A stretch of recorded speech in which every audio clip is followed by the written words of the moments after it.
दोस्तों, पिछले वीडियो में मैंने आपको बहुत शॉर्ट में एग्जीक्यूट और एडमिशन बताया था। अब मैं आपको फिर से एक बार डिटेल में बताता हूँ एग्जीक्यूट और एडमिशन। एग्जीक्यूट में उस हर पार्टी का आधार, सॉरी नॉट आधार, थंब और फोटो लिया जाता है लेटेस्ट वाला। तो मैं एग्जीक्यूट पे फिर से एक बार क्लिक करता हूँ और वहाँ पे आपको सेक्यूजन हैमस्टर प्रो 20, ये जो मेरा डिवाइस है वो यूज़ करके मैं आपको दिखाता हूँ किस तरह से ये किया जाता है। ये देखिए यहाँ पे ये जो आइकॉन है या फिर ये जो यहाँ पे दिख रहा है आपको, इसका मतलब है कैमरा यूजिंग नाउ। मतलब ये कैमरा अभी यूज में है। मतलब ये वेबसाइट अभी मेरा कैमरा, मेरे मशीन का कैमरा यूज कर रही है। मैं यहाँ पे सिलेक्ट पे क्लिक करता हूँ ओनर के लिए, ओके पे क्लिक करता हूँ और यहाँ पे कैप्चर फोटो एंड थंब पे क्लिक करता हूँ। अभी देखिए ये जो कैमरा है, ये मैंने इसके ऊपर अभी ये एक छोटा सा ये रखा है पेपर। लेकिन आपको ये यहाँ पे ये फोटो, ये जैसे मैं हटाऊंगा तो ये मेरा फोटो कैप्चर करेगा। कैप्चर पे क्लिक करता हूँ, सेव इमेज पे क्लिक करता हूँ और इस तरह से अभी का एग्जिस्टिंग फोटो कैमरा से ये कैप्चर कर रहा है लैपटॉप के। अगर आपको एक्सटर्नल कैमरा चाहिए तो आप डेफिनेटली मेरे इस वीडियो के डिस्क्रिप्शन में जो लिंक है उस पर क्लिक करके वो कैमरा आप वो परचेस कीजिए। वो आपको हेल्प करेगा लैपटॉप बिना मूव किए इजीली फोकस करके कैप्चर करने के लिए। इसके बाद कैप्चर थंब पे क्लिक कीजिए और इसके बाद अभी यहाँ पे मैं सिलेक्ट करूंगा सिक्यूजन हैमस्टर प्रो 20 और यहाँ पे मैं मेरा जो थंब स्कैनर डिवाइस है उस पे मैं मेरा थंब रखता हूँ और कैप्चर इस बटन पे क्लिक करता हूँ। जैसे ही मैं करूंगा तो यहाँ पे ये मेरा थंब कैप्चर करेगा और यहाँ पे अगर आप देखो तो मंत्रा MFS 100 ये भी डिवाइस है, लेकिन ये मंत्रा MFS 100L0 डिवाइस है। तो आप यहाँ पे गलती मत करना, L1 डिवाइस यहाँ पे नहीं चलेगा। यहाँ पे आपको मंत्रा MFS 100L0 ही लगेगा। लेकिन वो डिवाइस अभी मार्केट में नहीं मिलता। आपको सेक्यूजन हैमस्टर प्रो 20 ही लेना पड़ेगा, जिसका परचेस लिंक नीचे डिस्क्रिप्शन में है। आप उस पर क्लिक करके वो ले सकते हो। इसके बाद मैंने ये कैप्चर किया है तो ये सेव एंड क्लोज पे क्लिक करूंगा तो ये मेरा यहाँ पे थंब जो है वो कैप्चर होके यहाँ पे आ जाएगा। फिर मैं सेव बटन पे क्लिक करता हूं तो यहाँ पे एक मैसेज आएगा कि इंफॉर्मेशन सेव्ड सक्सेसफुली। थोड़ा रुकते हैं, ये प्रोसेस कर रहा है, ये इंफॉर्मेशन वो सर्वर को भेज रहा है। Entry saved successfully. इस तरह से यहाँ पे अब देखिए स्टेटस वाई हो गया। अभी मैं दूसरा सिलेक्ट करता हूँ power of attorney holder Mauli Xerox के लिए निशांत करवे। इनका फोटो और थंब कैप्चर करना है। फिर से एक बार कैप्चर फोटो पे क्लिक करते हैं और यहाँ पे ये फिर से एक बार फोटो कैप्चर करेगा। कैप्चर पे क्लिक किया, यहाँ पे वो कैप्चर होके आ गया। सेव पे क्लिक किया तो ये इंफॉर्मेशन सेव हो गई फोटो की। और इसके बाद कैप्चर थंब पे क्लिक करता हूं और यहाँ पे मैं फिर से एक बार एक फिंगर थंब स्कैनर डिवाइस पे रख के यहाँ पे सेक्यूजन प्रो 20 सिलेक्ट करके कैप्चर पे क्लिक करता हूँ। ये होते ही ये थंब आ गया। सेव एंड क्लोज पे क्लिक किया और इस तरह से ये सक्सेसफुली यहाँ पे कैप्चर हो गया है। अभी सेव बटन पे क्लिक करें तो उसके बाद ये n का y हो जाएगा।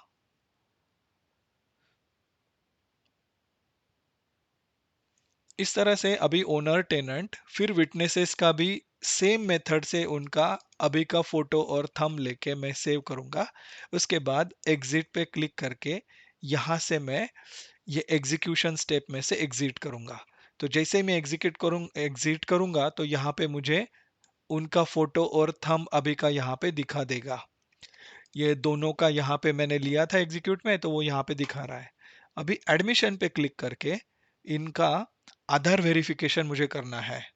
तो जिन जिन का एग्जीक्यूट स्टेप पे वाई दिख रहा है उन्हीं का मैं यहाँ पे आधार वैलिडेशन कर सकता हूँ। अगर मैंने ये तीसरा वाला सिलेक्ट किया तो यहाँ पे मुझे वो नहीं दिखेगा बॉक्स, क्योंकि ये एन है, उनका एग्जीक्यूट स्टेप नहीं हुआ है, उनका फोटो और थंब कैप्चर नहीं हुआ है एग्जीक्यूट स्टेप में, इसलिए यहाँ पे एन है। इसलिए मुझे सीक्वेंस में जिनका वाई है उन्हीं का यहाँ पे आधार वैलिडेशन करना पड़ेगा। सबसे पहले मैं फर्स्ट वाला सिलेक्ट करता हूँ और उसके बाद आई अग्री पे क्लिक करता हूँ, और यहाँ पे मुझे यूआईडी नंबर मतलब यूनिक आइडेंटिफिकेशन मतलब आधार नंबर मुझे यहाँ पे डालना है।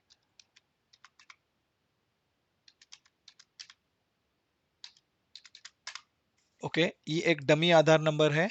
ये यहाँ पे डालने के बाद मैं यहाँ पे क्लिक करता हूँ वाइट स्पेस में, और आ, अभी मेरे पास जो मंत्रा डिवाइस है वो अटैच करके मैं इस पर्टिकुलर इसमें मेरा आधार वैलिडेशन के लिए थंब लेने की कोशिश करता हूँ। मैंने सेक्यूजन का डिवाइस निकाल दिया, उसकी जगह पे मैं मंत्रा MFS 100 का जो डिवाइस है वो मैं अटैच कर रहा हूँ।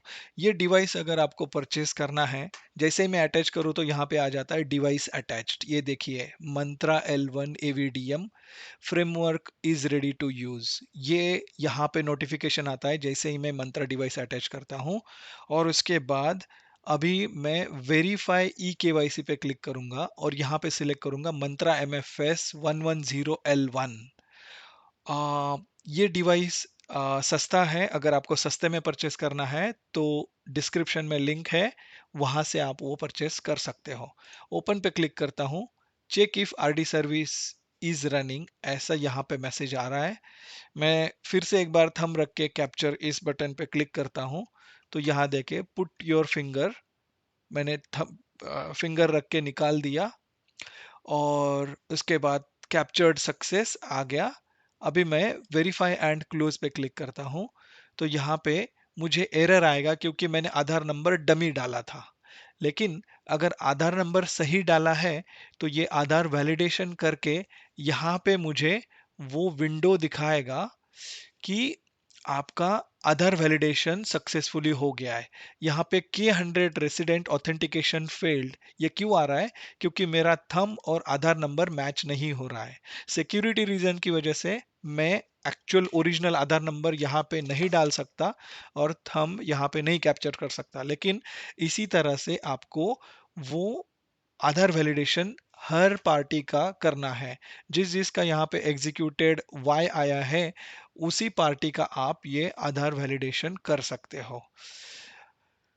आ, इस तरह से सबका आधार वैलिडेशन होने के बाद ये तीसरा वाला स्टेप है पुलिस वेरिफिकेशन, ये भी मैं फटाफट खत्म करता हूँ ताकि मैं आपको आगे की स्टेप बता सकूं। तो यहाँ पे ओनर के डिटेल्स तो सब कुछ आ गए, उनका कोई डॉक्यूमेंट नहीं लगता है। टेनेंट के मुझे यहाँ पे उनका सबसे पहले नेशनैलिटी सिलेक्ट करना है। जैसे ही मैं नेशनैलिटी सिलेक्ट करूँ तो वहाँ पे मुझे करंट एड्रेस कौन सा है वो यहाँ पे मुझे टाइप करना पड़ता है। मैं एक तो टाइप कर सकता हूँ या फिर same as per current address करता हूँ तो वो ऑटो फिल हो जाएगा। तो उनका वो पार्टी डिटेल में जो भी इंफॉर्मेशन था वो ऑटोमेटिक यहाँ पे आ जाएगा।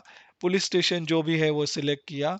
एड्रेस प्रूफ टाइप जो है वो मैंने आधार कार्ड, बैंक पासबुक वगैरह जो भी है वो सिलेक्ट कर सकते हैं, और यहाँ पे मुझे वो डॉक्यूमेंट अटैच करना है। मैं यहाँ पे एक डमी पीडीएफ अटैच करता हूँ। ये जो पीडीएफ है वो हमारा डॉक्यूमेंट हैंडलिंग चार्जेस वाला जो पीडीएफ है वो मैं अटैच कर रहा हूँ। इसका मुझे कोई इशू नहीं है, तो ये मैं ओपन करके ये मैं अपलोड बटन पे क्लिक करता हूँ। यहाँ पे आ जाएगा फाइल अपलोडेड सक्सेसफुली, सेव इस बटन पे क्लिक कीजिए। तो ये यहाँ पे कुछ इशू दे रहा है कि एंटर द फॉलोइंग इंफॉर्मेशन, तो ये इंफॉर्मेशन भी यहाँ पे करना है। ये भी मैं क्लिक करता हूँ same as permanent address. Actually आप ये मैन्युअली भर सकते हो या फिर आप ये कॉपी पेस्ट भी कर सकते हो सेम एज प्रीवियस करंट वगैरह करके। फिर मैं सेव पे क्लिक करता हूँ, आइए देखते हैं सेव होता है क्या। यस, सेव सक्सेसफुली आ गया। ये सेव्ड सक्सेसफुली चाहिए था बट एनीवे नो प्रॉब्लम। यहाँ पे फैमिली इंफॉर्मेशन एक कोई भी नाम ऐड करता हूँ, उसका मराठी में नाम आ जाएगा automatic.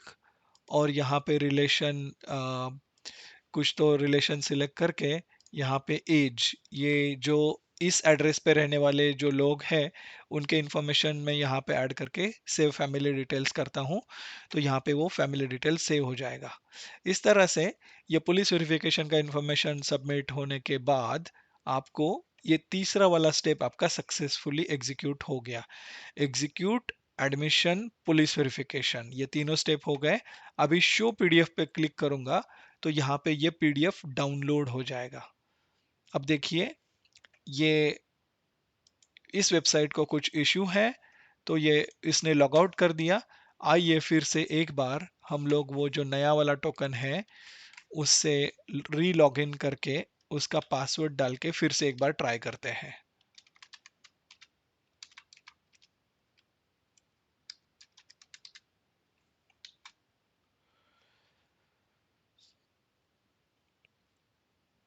Okay, property detail no changes, party detail no changes, rent and other terms no changes. अभी फिर से एक बार मुझे एक बार अपडेट पे क्लिक करना पड़ता है और एग्जीक्यूट पे क्लिक किया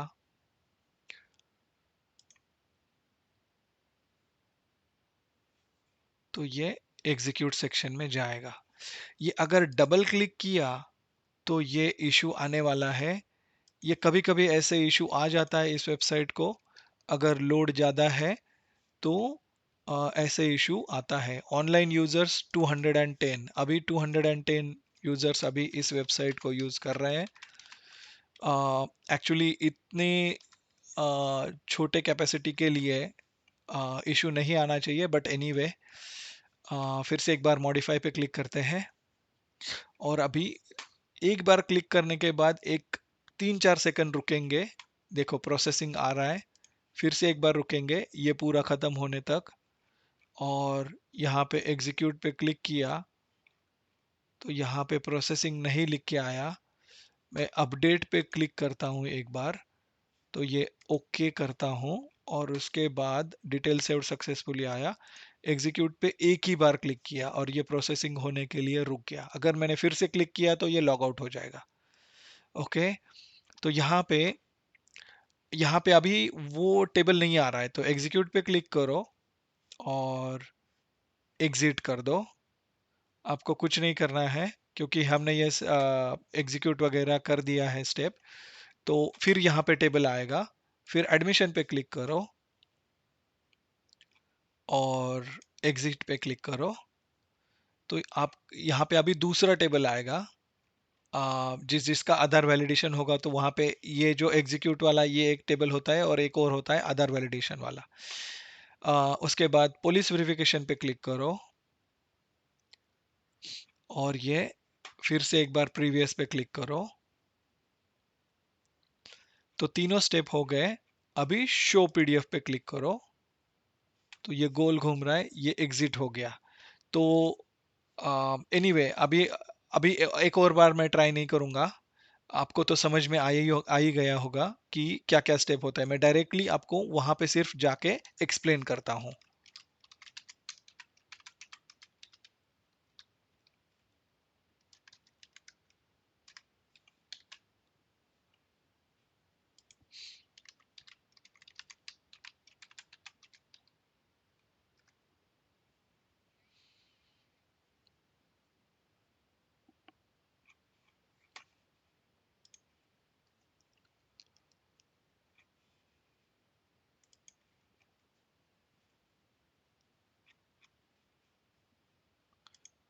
यहाँ पे कंपलसरी अपडेट पे क्लिक करना पड़ता है और ओके, और उसके बाद सिंगल क्लिक किया एग्जीक्यूट पे और ये जो ये मेन स्क्रीन है, एग्जीक्यूट, एडमिशन, उसके बाद जब ये एक बार क्लिक करके एग्जिट करोगे फिर इसको भी क्लिक करके एग्जिट करोगे तो यहाँ पे ये इनेबल होगा। उस पर क्लिक करके एग्जिट करो, फिर शो पीडीएफ पे क्लिक करके डाउनलोड करो। यहाँ पे डाउनलोड हो जाएगा वो पर्टिकुलर आपका पीडीएफ। और ये चारों स्टेप होने के बाद जब पीडीएफ डाउनलोड करके आपने रख लिया तो उसके बाद सबमिट विदाउट डिजिटल सिग्नेचर कर दो, ये वाला ऑप्शन है जिससे आपका ये डॉक्यूमेंट सबमिट हो जाएगा। और इस तरह से हमारा सबमिशन वाला स्टेप अभी सक्सेसफुली हो गया है। अभी आपको कोई भी डिवाइस परचेस करने में, उसका इंस्टॉलेशन करने में और एग्जीक्यूट करने में आपको कोई भी इशू आ रहा है, तो हम आपको हेल्प करेंगे। आप हमें इस नंबर पे फ़ोन कर सकते हो, फ़ोन नहीं सॉरी, व्हाट्सएप कर सकते हो या फिर मैसेज कर सकते हो। हम आपको एक स्पेसिफिक टाइम देंगे और उस टाइम पे आपका वो प्रॉब्लम हम सॉल्व करके देंगे। हमारा नंबर है 8459624987। इस वेबसाइट इस व्हाट्सएप पे आप मैसेज डालोगे तो आपको रिस्पॉन्स आके हम आपको वो पूरा आपका प्रॉब्लम सॉल्व करके आपको हेल्प करेंगे। तो इस तरह से आप आईजीआर का रेंट एग्रीमेंट सबमिशन कैसे करते हैं, ये हमने आपको अभी दिखाया है। अभी नेक्स्ट वीडियो में आउट ऑफ इंडिया से रेंट एग्रीमेंट किस तरह से एग्जीक्यूट करना है वो हम देखेंगे। उसके बाद कॉमन इश्यूज जो आते हैं उनको कैसे रिजॉल्व करना है वो देखेंगे। और इसके बाद आप रेंट एग्रीमेंट एग्जीक्यूशन में 1.9 वर्जन जो सिटी एरिया है उसमें आप प्रो बन जाओगे। Thank you so much.